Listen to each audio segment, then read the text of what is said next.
Bienvenue à cette 7e unité de référence consacrée à l'introduction au droit suisse des contrats. Nous l'avons vu naguère, avoir la capacité civile active, avoir l'exercice des droits civils, c'est notamment être capable de s'obliger. Au sens de la loi, une obligation est un lien juridique entre deux personnes, physiques ou morales, en vertu duquel l'une d'elles est tenue envers l'autre d'accomplir une prestation. Le Code des obligations présente 3 sources ou 3 causes principales d'obligation: les obligations résultant d'un contrat, les obligations résultant d'actes illicites et les obligations résultant de l'enrichissement illégitime. D'autres causes existent, que l'on trouve ici ou là dans le Code des obligations ou dans le reste du Code civil. On peut penser à l'obligation alimentaire entre parents. On peut également penser à la gestion d'affaires sans mandat, par exemple. En tout cas, il s'agit bien d'obligations juridiques et non d'obligations morales ou coutumières. La distinction est importante car, à la différence de ces dernières, le créancier d'une obligation juridique peut exiger, avec l'aide du juge si nécessaire, la prestation de son débiteur. La première source d'obligation est l'autonomie de la volonté. Cette doctrine relève de l'éthique. L'être humain est libre, il trouve en lui-même le fondement de sa conduite. Et la liberté de l'homme trouve sa limite et son accomplissement en même temps dans la loi morale, qui est universelle et accessible à l'homme par la raison. C'est ainsi que l'article 1er du Code des obligations conditionne la conclusion d'un contrat à l'échange de déclarations de volonté. Le contrat est parfait lorsque les parties ont, réciproquement et d'une manière concordante, manifesté leur volonté. Nous le verrons quand nous étudierons le droit des contrats. Les parties au contrat sont libres de choisir la forme de leur accord. Presque tous les contrats que nous concluons au cours d'une journée ordinaire sont conclus oralement. Certains contrats, en revanche, sont soumis à des formes obligatoires, mais nous verrons tout cela en temps et en heure. La deuxième source d'obligation est l'acte illicite. Un acte est illicite quand il viole une règle de droit ou porte atteinte aux intérêts d'autrui contre sa volonté.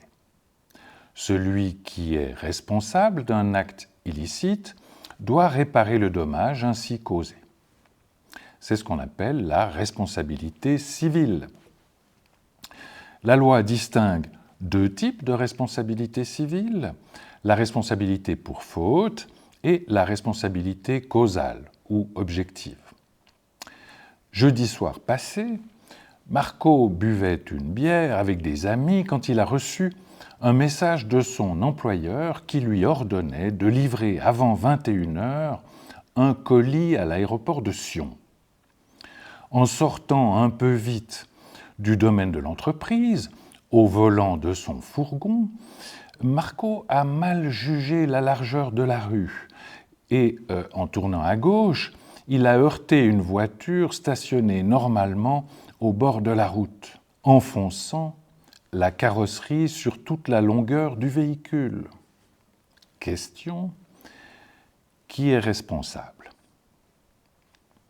Pour répondre à cette question, il faut, comme toujours, examiner les conditions légales applicables. Ici, on peut notamment penser à la disposition essentielle en matière de responsabilité civile. L'article 41 du Code des obligations prévoit 4 conditions que nous devons examiner soigneusement. D'abord, pour que Marco soit responsable, il faut qu'il y ait un acte illicite. Ici, l'acte illicite correspond à la violation par Marco des règles élémentaires de la circulation routière. Il faut aussi qu'il y ait un dommage. Un dommage, c'est la diminution involontaire du patrimoine d'un tiers. Ici, pas de doute, le propriétaire de la voiture heurtée subit un dommage qui correspond aux frais de réparation du véhicule. Il faut ensuite qu'il y ait un lien de causalité entre l'acte illicite et le dommage.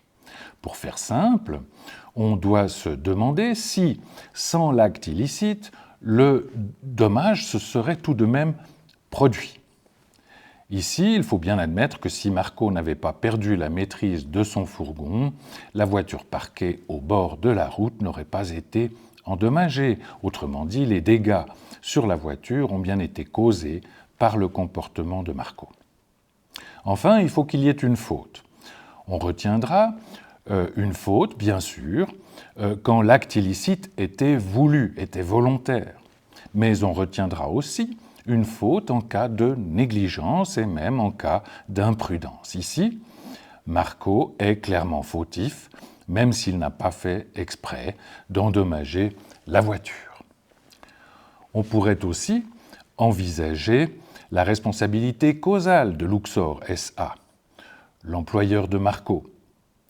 L'article 55 du Code des obligations prévoit en effet qu'à certaines conditions, l'employeur est responsable du dommage causé par ses travailleurs ou ses autres auxiliaires dans l'accomplissement de leur travail. Il faut qu'il y ait un acte illicite, un dommage, un rapport de causalité, un lien de cause à effet, entre l'acte illicite et le dommage. Mais ici, une faute n'est pas exigée. La quatrième condition que vous devez examiner correspond à un devoir d'instruction et de surveillance particulier de l'employeur à l'égard de ses travailleurs et auxiliaires. Enfin, la troisième source d'obligation, l'enrichissement illégitime. L'article 62 du Code des obligations prévoit également 4 conditions. Il faut qu'une personne s'enrichisse. Il faut aussi qu'une autre personne s'appauvrisse. Il faut un lien de connexité entre l'enrichissement de l'une et l'appauvrissement de l'autre personne.